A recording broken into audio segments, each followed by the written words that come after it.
Hi, David Odell here with Odell Complete Concrete. This is our first day on the job site, other than the day that I did the estimate, of course. This is the day we're going to start getting busy removing all this concrete, and this happens to be in Los Angeles. All that concrete's coming out. That porch is coming out. We're going to put a big porch in there when you can actually put a chair on, or a couple, or a swing chair, or whatever. And we're going to put steps all the way around it as well. And the garage floor, they had a drainage problem in here in this lot because there was no slope from the garage floor out to the street. So I just said, well, let's just raise everything up. Let's pour concrete over the garage floor. Make your clearance going into the garage door shorter by 3 inches, but we can pick up 3 inches of slope to the street by doing that. So that's what we did. And the nice thing about doing that allowed space for road base going in here without having to remove dirt. So that was another added benefit to that system.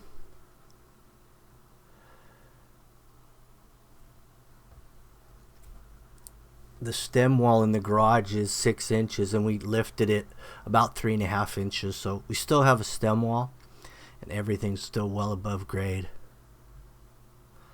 Now this concrete is coming out pretty hard, actually, because it was all big rock and it's really old concrete. And it seems like the old concrete, whether or not it got harder over time or it was just a better mix in those days, I'm not sure. But it's well put together here. This is actually going to be a 3-part series. The first part is going to be showing the removal and the complete setup and ready for pour. Part 2 will be the actual pour.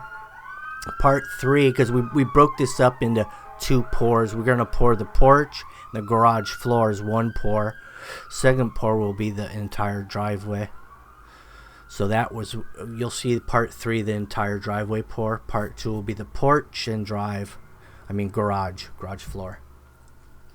So all the concrete that broke out of this driveway, hand stacked it in here. I created a fill. I stacked the concrete around the edge, and then I'm going to backfill the middle with small rubble and also some road base.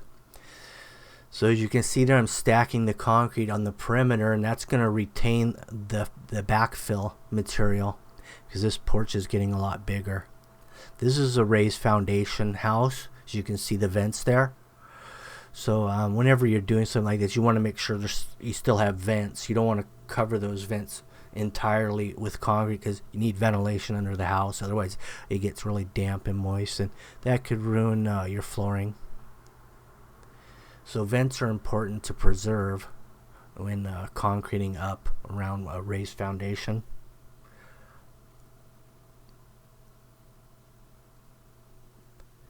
The garage floor will leave that concrete in there because they actually upgraded this garage, and what they did is they completely demoed the old garage. And then what they did was they salvaged the floor of the garage. Why, I don't know why, but what they did is they left the center of the garage floor and they saw cut around the perimeter of the existing garage floor so they could dig a new footing for the new garage build. So the footing of this garage here comes in 2 feet into the interior. So we didn't really want to remove that floor anyway because it was all thickened footing. So we ended up just pouring over it, which was the best solution anyway to get slope out of here to the street.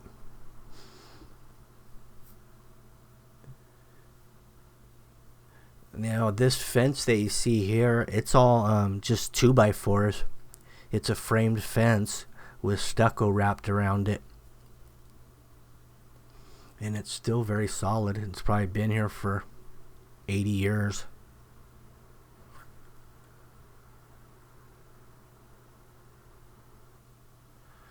Now since we're raising the garage floor, that means we're going to have to make an adjustment on the actual garage door itself.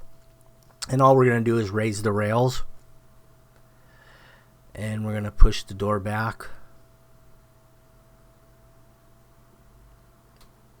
That way when it comes down to the new elevation, the top of the garage door that meets the top of the garage will still seal instead of being back a ½ inch or whatever at the top. That's the only place you would notice it really if we didn't do anything with it.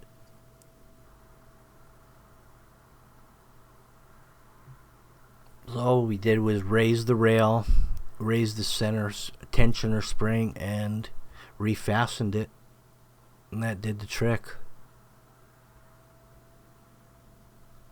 We did cut the bottom here, so we had to add another piece of railing to make up for it. We actually took this rail out, but we don't show that part of it. But anyway, we had concrete. We're pouring concrete the next day, so we had to get the rail out of the way. I didn't want to get it trapped in the concrete.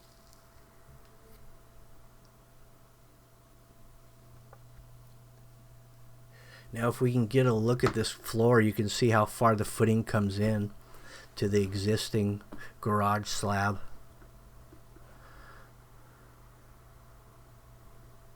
What we did to determine whether or not that was a footing or not, we just took a 18-inch drill bit on a roto hammer and drilled into the footing just to see if it was possible to remove it or not, and it definitely wasn't because it was thick. Oh, by the way, on part 3, I'm going to be doing a smart level from Milwaukee giveaway.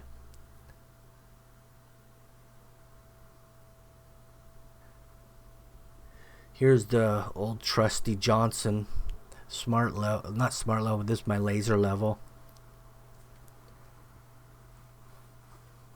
I've got it hooked up to the Milwaukee Red Stick 4-footer. What I'm doing here is I took the new elevation of the new garage slab, which was going to be 3.5 inches above the existing. So I've got that as my benchmark, and then I'm taking that mark all the way around the perimeter of this entire enclosure. And then I can measure up or down, whatever I want to do from there. In most cases it will be up from this level platform benchmark off the new garage floor level. And then I'll just look at the distance. Since I have a level mark with the high point at the garage slab, I'll look at the distance, and then I'll just come up with a number, how much slope I want in that distance. Whether it be, usually I like to go about 1/8, 3/16 per foot, somewhere in that vicinity, which is about 1% to 1.5%. And now that I have the Milwaukee Smart levels, I really don't have to do a lot of math. It actually converts feet to percentage to degrees, whatever you want to do, and you can just run it along a string line for a whole distance, and you don't even have to look at the smart level because it has different tones. You can set it at 2%, and then by the tones that it makes, that'll let you know whether you have to go up or down. When you get a solid tone, then you know you're right on that percentage that you already preset in it, which is a nice little feature. So you could tape that potentially to a rod board, tape it to the top of a rod board, and just start freehanding the thing, and just go by the sound of the smart level and get it, right on the money.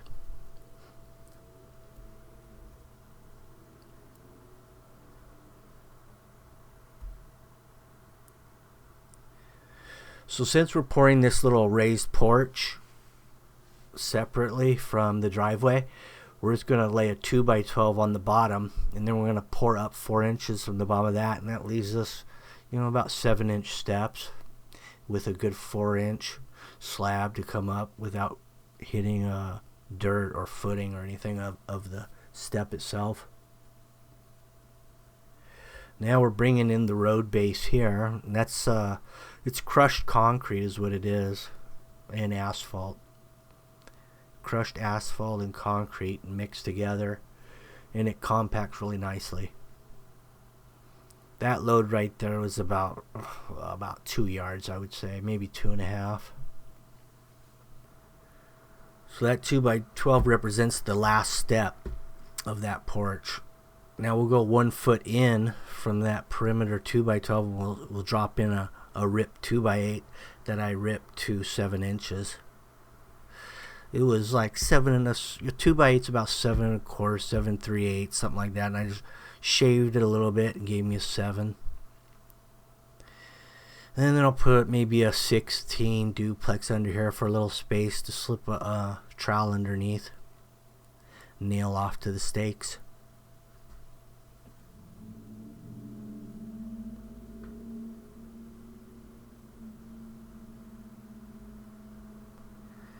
Now this porch is the idea here is just a basic broom finish is how we went in on this.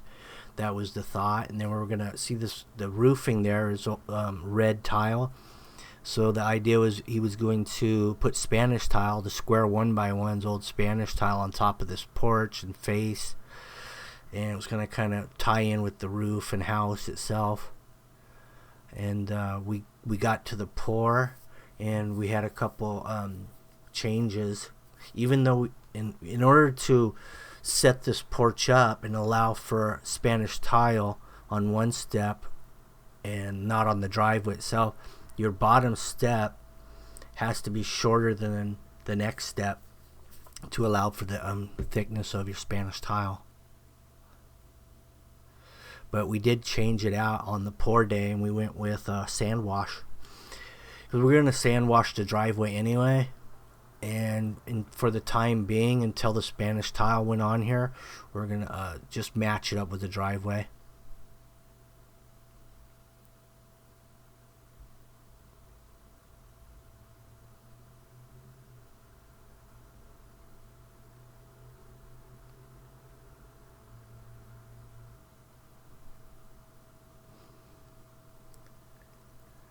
So the garage floor had a lot of score lines in it, and it had some cracks and some other things going on.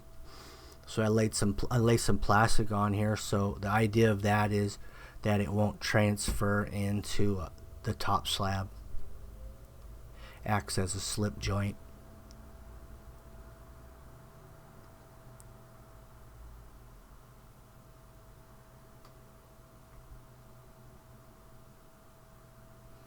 Then we're putting 3/8 rebar on 2-foot centers. Now I just laid the 2x4 on top of, or right up against the top of the concrete there, so 3.5 inches up. So this form right here that we just took down, it was straight with the outside edge of house, but you can see that door is close to the corner. The homeowner wanted it a foot out, so we just had to push everything out a foot on this end.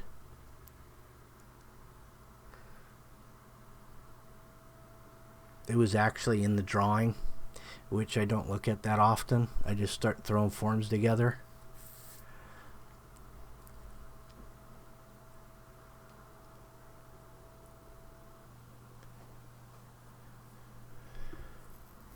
Run the plate compactor on this top landing. I'll run some expansion foam at the back of city sidewalk, and I'll also run some in between the garage floor and the driveway.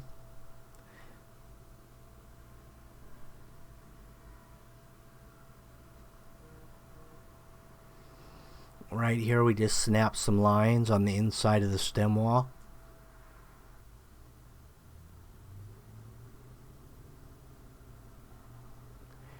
We've got rebar on that top landing, and then we turned them down into the thickened edge.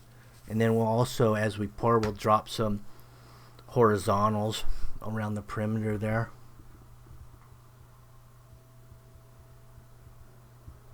Anyway, thank you for watching, and make sure you stay tuned for part 2, the actual first pour, garage floor, and porch.